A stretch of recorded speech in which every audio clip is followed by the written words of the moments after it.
天天喊特斯拉滚出中国，德系车滚出中国，日系车滚出中国。我觉得这些人才应该滚出中国。我呸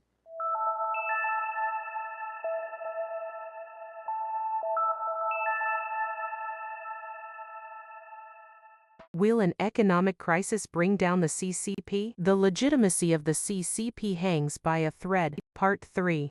Hello everyone, welcome to the China Probe channel. I'm Alin. It's an honor to explore the latest China's focus topics with you. Today's theme concerns the current state of China's economy and how it may endanger the legitimacy of the Chinese Communist Party, CCP's rule. To explain things clearly, this topic will be divided into a three-part series. This video is part 3, focusing on the legitimacy of the CCP hanging by a thread. 1. The China model is nearing bankruptcy. First, the so-called China model, which once convinced hundreds of millions of people and was seen as the iron law behind China's growth miracle, the rigid demand for homeownership, and the dream of rising through hard work, is now beginning to shake. Overseas commentator Toronto Fang Leon has academically deconstructed the myth of the China model.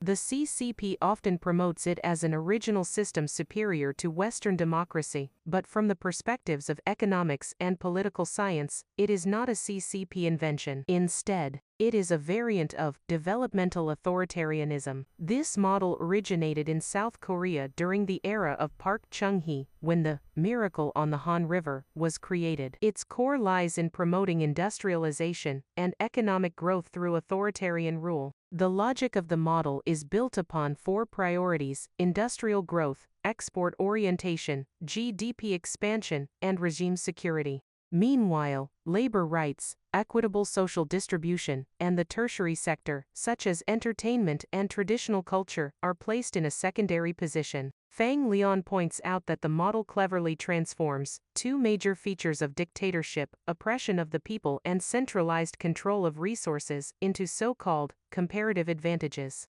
The first is the low human rights advantage. By suppressing labor unions, neglecting labor laws, and forcibly lowering labor costs, the government enables products to gain price competitiveness in international markets. This also made in China synonymous with low prices globally, but it planted hidden risks. The second is the ability to concentrate resources to accomplish major tasks. Authoritarian governments control banks and fiscal resources, thereby controlling the lifeline of capital to concentrate national wealth into high GDP sectors. In the early stage, this drove rapid industrialization but ignored long-term sustainability.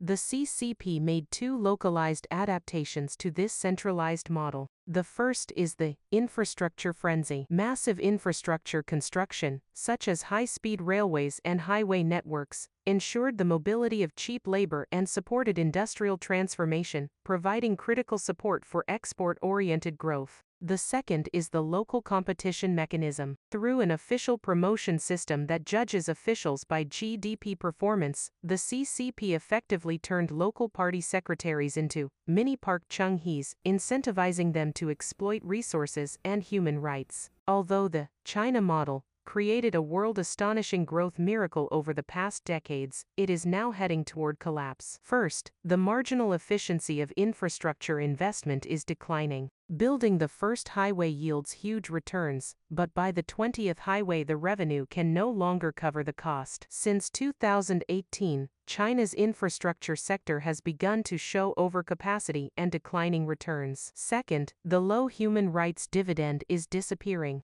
Population aging and rising living costs mean that labor is no longer cheap. Third, industrial upgrading has failed. The CCP attempted to redirect capital from infrastructure to high-tech sectors. However, innovation driven by subsidies violates market rules, leading to ineffective innovation and overcapacity. Investment returns may even turn negative. At present, the CCP can only maintain exports and GDP growth by squeezing labor even more harshly, which is why the overtime culture has intensified in recent years. 2. The collapse of a generation's beliefs. Professor Zhang Weiying of Peking University said that many people who once insisted on buying homes have now accepted renting. In the past, Homeownership was considered a rigid demand tied to household registration, children's education, marriage, and medical access. People were even willing to buy at extremely high prices. But within just a few years, the term rigid demand has disappeared. He emphasized that hard times for Chinese people may only just be beginning. The transition process will be painful, and may even sacrifice the happiness of an entire generation. Yet such is the era, and people can only hope that policymakers make the right decisions. He also criticized China's state-owned enterprises for being too powerful, undermining fairness and morality. He also remarked that today, those who hold office do nothing, while those who do things cannot hold office. Corruption has created a bank-run effect, destroying the system, and the escape of corrupt officials' children abroad signals instability. He bluntly stated that China's future has only one path: systemic reform, otherwise it is a dead end. The solution, he argued, is constitutional governance, rule of law, and democracy, a long-term process that could improve China if pursued. Chinese economist Zhou Tianyong similarly believes that China's real way out lies in breaking institutional rigidity and increasing household income to unleash consumer potential. However, under the current system, this is precisely the most difficult core issue to address. 3. The gradual awakening of the Chinese public. As China's economy continues to decline, the CCP has already regarded potential protests by unemployed youth as one of the major risks requiring vigilance. For example, at the end of December 2025, when the CCP announced high-profile military exercises encircling Taiwan, an unusual phenomenon appeared on Chinese social media. Some young Chinese netizens posted videos saying they were willing to go to Taiwan as hostages and leave and never return. Taiwanese legal scholar Wu Sezi explained that this reflects deep disappointment among China's younger generation with the system. Through political satire, they express their imagined escape from real-life hardship.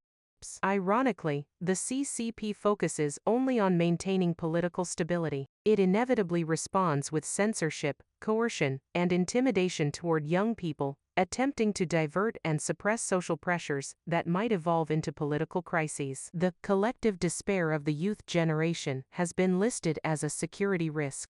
Meanwhile, more than 14 million unemployed Chinese people now rely on food delivery work, many of them young. Food delivery riders were once viewed as a vulnerable group, yet they have shown the power of collective action. Because riders have electric scooters, they can gather quickly. More importantly, they share common digital platforms that make communication easy. In addition, the demographic structure of riders has changed significantly. Many are university graduates and even unemployed white-collar workers. They are familiar with urban systems and understand how to defend their rights through legal channels. As algorithms in the food delivery industry continuously shorten delivery times, riders face constant pressure. Under such conditions, any additional unfairness may become the final straw that sparks long-accumulated grievances. Incidents in Zhejiang, Sichuan and Changsha, Hunan have already demonstrated this. The CCP is also concerned about migrant workers. China expert Wang He notes that as the economy continues to stagnate, high urban living costs make it difficult for migrant workers to remain in cities. However, the CCP strictly prevents large-scale migrant workers from returning to their hometowns and remaining there, because rural stability could become a major challenge. The CCP originally rose to power through peasants, Wang said, so it fears them deeply. In reality, China's decline is not just the decay of individual cities, it signifies that the CCP's economic model is reaching its end. Today's Chinese people, especially the younger generation, feel enormous survival pressure in work and life. They clearly realize that within the CCP-ruled system, normal means can hardly provide fair opportunities or social resources. Starting a business often results in losing everything, while even hard work cannot guarantee employment, let alone social mobility. Many people have fallen into a passive state of living through silence, indifference, and non-participation. They resist false propaganda and an unreasonable reality, what Chinese online platforms call a grassroots rebellion. Facing a distorted authoritarian system, they adopt non-violent resistance and a cold treatment approach to express silent refusal. Of course, some citizens openly express dissatisfaction. Some hang banners on streets or overpasses, others project slogans onto building walls, such as, "Overthrow the Communist Party's tyranny," or, "Without the CCP, there would be a new China." There have also been so-called bridge peer revolutions and utility pole revolutions, where slogans like, "The CCP is not equal to China," or, "The CCP are descendants of Marx and Lenin, the Chinese people are descendants of Yan and Huang," appear on bridges and poles. Insiders say such acts are viewed as political risk signals and have triggered panic among the leadership. Some citizens express anger directly in public. For instance, a woman at Tiananmen Square in Beijing shouted before crowds of tourists, "Down with the CCP, give me back my homeland." Another man in a Beijing supermarket shouted angrily, "For 5,000 years of human civilization, both East and West have been overthrowing dictatorships. Yet our country is still under dictatorship. Are we smart or stupid?" Another man openly issued a challenge to the CCP.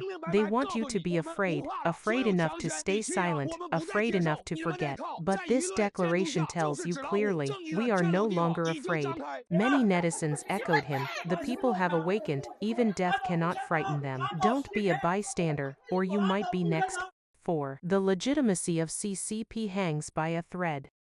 The CCP has long relied on continuous GDP growth to provide legitimacy for its rule. Now the downward economic cycle is shaking that foundation. On the last day of 2025, during the Chinese People's Political Consultative Conference's annual New Year tea gathering, Chairman Wang Huning did not mention Xi Jinping thought. Representatives of other parties also did not mention slogans such as, "Two establishes," or, "Two upholds." Commentator Li Yanming believes this further supports rumors that CCP leader Xi Jinping has lost influence. Senior media figure Wang Jian emphasized that despite doubts about falsified statistics and exaggerated economic performance, economic information released by Premier Li Qiang and various government departments must still support this year-end summary in order to maintain the regime's legitimacy. Xi's 2026 New Year speech also drew scrutiny. Compared with 2025, she used more collective phrases such as, "We have accomplished," and "We have promoted," reducing personal references. Wang said that she chose a lower-profile tone under political pressure. Meanwhile, according to CCP state media reports, after she inspected Guangzhou in November 2025, he had not left Beijing for 3 consecutive months by February 2026, nor had he traveled abroad, unlike previous years. Former Inner Mongolian official Du Wen, now living in Europe, speculated that she dares not leave Beijing for 3 reasons: 1. Monitoring General Zhang Yuxia; 2. Continued purges within the military causing instability; 3. Some in the military might be waiting for Xi to leave Beijing. Commentator Tsai Shenkan in the United States said that the impact of incidents involving Zhang Yuxia and Liu Zhenli on the People's Liberation Army was comparable to the Lin Biao incident during the era of Mao Zedong. She reportedly remains inside the heavily guarded Baoyi building, remotely inspecting military readiness through video links. He also emphasized in these calls that the anti-corruption struggle must undergo revolutionary tempering, implying that purges will continue. This reflects an extremely insecure and distrustful leader who relies increasingly on fear to maintain power. At the same time, as more Chinese citizens bypass censorship and access foreign information online, many truths are becoming harder to hide. For instance, during protests in Iran, Chinese state media labeled protesters as rioters. However, many mainland Chinese netizens questioned the narrative, commenting, "Why put labels on them? The Iranian people know what real freedom is. Privilege is about to collapse. I'm happy for ordinary people. Where there is oppression and corruption, there will always be resistance." Commentator, New Highland, pointed out that Iran's unrest, triggered by inflation and currency collapse, has pushed the regime into its deepest crisis in recent years. Xi Jinping is more alert than ever. Iran's mirror image may be approaching China step by step. He argues that the most dangerous signal in China today is no longer abstract economic data, but the continuously tested tolerance limit of ordinary people. On Chinese internet platforms, storming the tower, directly challenging authority, has become common through satire of historical figures or subtle metaphors about current politics. This fear, he argues, is systemic. Iran has shown that economic suffering can instantly ignite political explosions. Beijing's only response is tighter stability control, surveillance, and censorship, because history repeatedly warns that authoritarian regimes fear nothing more than the collapse of public support. Iran's street protests serve as a warning bell for Beijing, and a larger storm may be quietly brewing among China's grassroots population. Finally, the CCP did not establish the state to serve Chinese citizens and society, but to ensure permanent control over the resources, assets, wealth, and productive value of the people. Government departments operate not to meet social needs, but to obey party orders and protect party interests, even tolerating corruption among elites as a form of political reward. As more awakened Chinese citizens gradually recognize this evil reality, the moment when history abandons the CCP may draw closer. On July 16, 2025, the Washington-based think tank Hudson Institute released a report titled, "China After Communism: Preparing for a Post-CCP China." The report states that although the CCP has survived crises before, a sudden collapse is not impossible, and preparations should be made for such a scenario. That's all for today. Thank you for watching. Please press like, share, and subscribe. Your support is my greatest motivation. Feel free to leave your comments below. See you next time.